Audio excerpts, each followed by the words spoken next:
C'était pas dégueu en fait.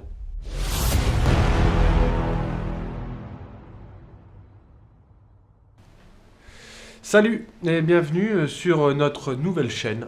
Comme vous avez pu le voir ces derniers jours, je pense que vous l'avez un peu remarqué, on est là J+3 je crois. On est quel jour? On est jeudi? Non, on est vendredi. Vendredi, donc, J+3. Mardi soir, dans la nuit de mardi à mercredi. Notre aventure Bro Gaming s'arrête là. Alors, à passer à moi en tant que dynamique telle qu'on l'avait à l'époque. C'est une fin dont personne ne s'attendait. Et essayer de voir un peu, expliquer pourquoi on en est arrivé là, pourquoi on a fait ces choix-là, pourquoi on a décidé d'arrêter dans la fleur de l'âge en quelque sorte. En fait, il faut pour expliquer cette fin, il faut expliquer les tenants et les aboutissants de Bro Gaming, pourquoi ça a été fait, dans quelle dynamique ça a été fait. Pendant 1 an et demi, on a fait des vidéos tous les jours, des lives tous les jours, à liver au minimum 2 fois par jour. Au tout début même, on faisait 3 lives par jour, c'était plutôt intensif. On commençait à 15 heures, on reprenait à 18 heures je crois, et on finissait après à 21 heures. Donc on avait quand même 3 grosses sessions de live par jour. On était 3. Notre trio marchait bien aussi. Il y avait une meuf, Passepartout son caractère, le mien mon caractère. Bon, ça s'est arrêté. En perte et fracas. Ce qu'il faut avouer n'a pas forcément aidé Passepartout aussi à tourner la page. C'était compliqué, surtout de rester dans cette chaîne avec plein de fantômes. Et en fait, on a continué à 2 sur Bro Gaming avec tout ça. C'est-à-dire qu'avec le background que c'est censé être un truc à 3, c'était censé être un truc au moins à 3, minimum à 3. Qu'il y avait ces fantômes-là, il y a le fantôme de Gaïa, le fantôme de plein de petits trucs comme ça qui traînassaient dans les coins de la chaîne. Ce qui fait que c'était difficile pour de passer outre en fait et de pas faire attention à ça. Et c'était difficile pour moi de faire comme si ça n'existait pas en fait. On a besoin aussi de vivre par nous-mêmes aussi. Et quand je dis par nous-mêmes, c'est hors du simple carcan Bro Gaming qui implique une dynamique, une psychologie en fait. Que tu dois correspondre à une charte. La charte Bro Gaming qui correspondait avec, entre autres, les messages de départ qu'on avait. Ça nous interdisait certains discours ou certains sujets. On est arrivé à un cycle où on s'est dit putain, il y a beaucoup de fantômes. On prend plus le même plaisir parce que les choses sont devenues obligatoires. Je vous montrerai après ce que je faisais tous les jours pour aller chez lui. Donc en fait, je vous montrais juste un jour un trajet type que je faisais pour aller chez lui. C'était tous les jours. Je partais à 15h35. Je savais très bien qu'à 15h20, je commence à éteindre mes affaires chez moi, d'éteindre mon PC, je commence à préparer mes affaires. À 15h35, j'étais parti. C'était vraiment devenu quelque chose de méga routinier, en fait, bizarrement. De se dire que on va s'amuser, mais sous une mécanique de routine. C'est carrément, comment on pourrait dire, carrément antinomique. Tu vas pas t'amuser en faisant quelque chose de routinier en fait. En faisant quelque chose de routinier, tu t'amuses plus, tu fais la chose. Peut-être ça t'évite de réfléchir, ça t'évite d'allumer, de poser ton cerveau sur des sujets qui vont te faire chier. Ça te permet de passer outre. Mais le soir de la scission, on était en train de parler avec Paz. T'avais mon pote Tom qui était passé aussi. On a parlé un petit coup ensemble de tout et de rien. Puis après il a bougé. Puis nous on a continué à parler. On devait faire un live, mais on a continué à parler. Et puis on commence à dire ouais mais qu'est-ce qui te fait vraiment kiffer, où est-ce que tu en es et tout ça.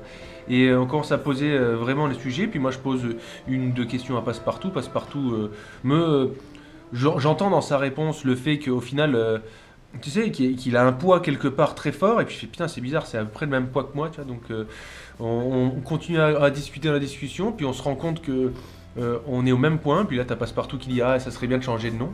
Puis moi je fais ouais mais changer de nom ça sert à rien en fait. Tu changes d'identité mais tu changes pas le moule en fait. Genre, tu changes pas la truc. Donc en fait toutes nos mécaniques quotidiennes elles vont revenir direct parce que quand tu reconnais un endroit tu reprends les mêmes mécaniques que tu changes de nom ou pas hein, mais tu reprends les mêmes mécaniques. Donc je dis mais en moyenne on recommence à zéro. C'est d'ouvrir une nouvelle chaîne. Ah d'accord ok bah ouais c'est cool. Je n'y pensais même pas que d'en arriver à un truc comme ça et que t'allais le dire oui. Donc j'ai ben oui. Mais ça s'est fait naturellement, sereinement. Et on s'est dit tiens on va faire autre chose.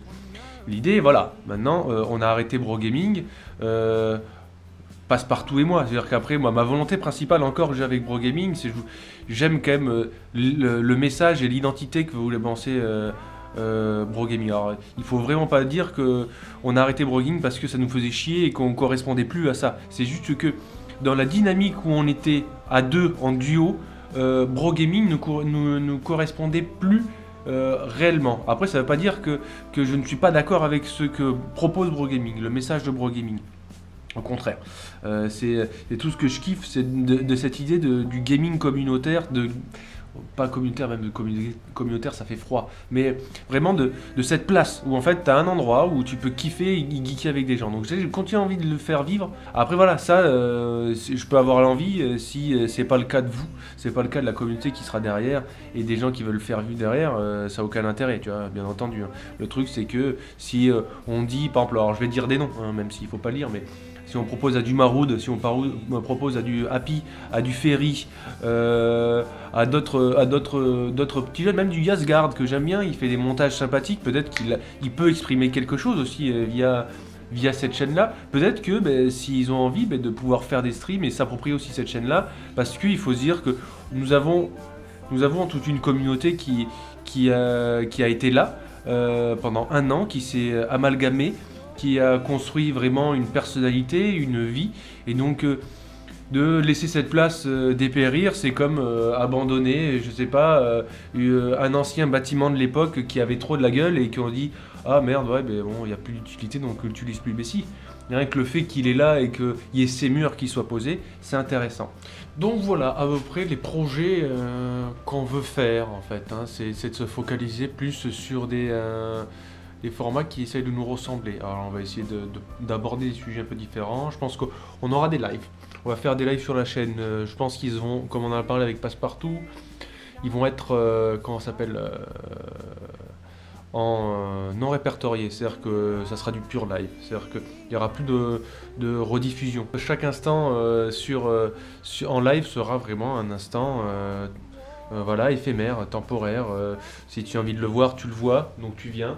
Sinon tu le verras pas, donc c'est juste ça. Puis après agrémenter ça par les petites vidéos du quotidien, pour essayer de pas du quotidien, mais des vidéos qui vont nous pousser à essayer de reprendre plaisir à refaire des choses qu'on aime bien, c'est-à-dire la vidéo, quoi. Essayer de faire des petits trucs un peu cons, parler de sujets, tu vois, parler de trucs qui nous ont intéressés, de séries, de films, des concepts qui interpellent et qui demandent à y réfléchir. Donc il y aura, je pense, des vidéos de chacun, un solo sur sa façon de voir les choses. Je pense aussi qu'au bout d'un moment, il y aura des vidéos partagées. On sera passé et moi-même en train de parler de sujets et essayer d'aborder, faire vraiment ce concept de radio libre. On aime bien, tu vois, cette idée d'avoir un endroit où ça peut parler, où c'est assez libre. C'est de peut-être faire des trucs avec des intervenants, enfin pas des intervenants, mais des gens extérieurs à nous pour venir parler de vraiment ces radios libres. Après voilà, là on est sur une étape où on va essayer d'apprendre à savoir qui on est en fait. De mieux cerner ce qu'on veut exprimer, ce qu'on veut montrer, ce qu'on veut faire, en mode plus chill. Il n'y aura plus de live tous les jours, 3 lives par semaine, plus des VOD hein, bien sûr. Peut-être que si un jour ça me botte, je ferai un live, parce que maintenant je commence à me faire à Twitch, donc peut-être que j'irai twitcher sur la chaîne Twitch, parce que oui, il y a une chaîne Twitch aussi, de la nouvelle chaîne. Donc à vous aussi de chiner, à vous de trouver le truc, de vous abonner et de suivre l'actualité de la chaîne. Et donc voilà, en fait, vraiment un peu cette optique-là d'essayer de repartir à zéro. Enfin, pas partir à zéro, c'est repartir sur des bases qui nous ressemblent plus. Où on n'ait pas l'impression qu'il faille endosser un rôle qui n'est pas le nôtre, tu vois. Ou en tout cas qui ne correspondent pas comme ça. Donc là, essayer de vraiment faire des trucs qui nous ressemblent. On est un peu timide, donc en fait, on n'ose pas encore parler à la caméra de façon un peu sincère comme ça, à deux avec Passepartout à côté. Donc c'est pour ça. Ça, il faut que vous le sachiez. Il y a une seconde vidéo qui est sortie. Hein, c'est celle du point de vue de Passe. Donc là, c'est mon point de vue. J'exprime mon point de vue sur Brogaming, ce qui s'est passé, ce qu'on veut faire dans l'avenir et tout ça.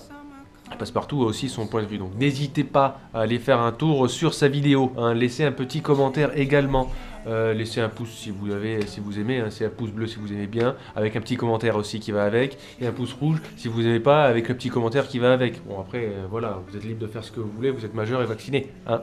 En fait, réellement, t'as Passepartout qui a eu un bon mot, c'est essayer de faire marrer l'autre, essayer de se donner des challenges comme ça, tu vois, ou des petites conneries où en fait on se titillerait, on se tirerait un peu la bourre, tu vois. Bon, cette première vidéo, par exemple, elle est sortie parce que on s'est tiré la bourre, on s'est dit tiens, il faut qu'on fasse une vidéo, chacun son point de vue, puis t'en as un qui a dit tiens, mais moi je vais mettre ça dedans, ah d'accord, mais moi je vais te faire un petit coup de pute, et puis voilà. Donc à chaque fois, essayer de faire un truc où on va te donner un peu de challenge à nous-mêmes déjà, en se donnant du challenge à nous-mêmes, tous les deux, à se titiller, si t'arrives pas à challenger ton pote, ça sera difficile de créer de la dynamique pour des gens qui ne te connaissent pas et qui n'ont strictement rien à carrer de ta tête, tu vois.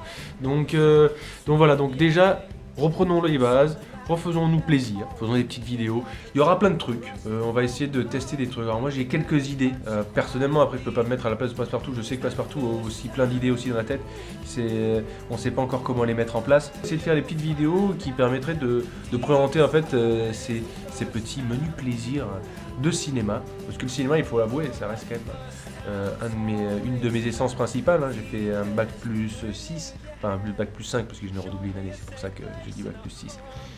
Et donc voilà, ça fait partie d'un truc qui m'interpelle beaucoup. Passepartout aussi des idées sur des trucs qui le fait kiffer, tu vois.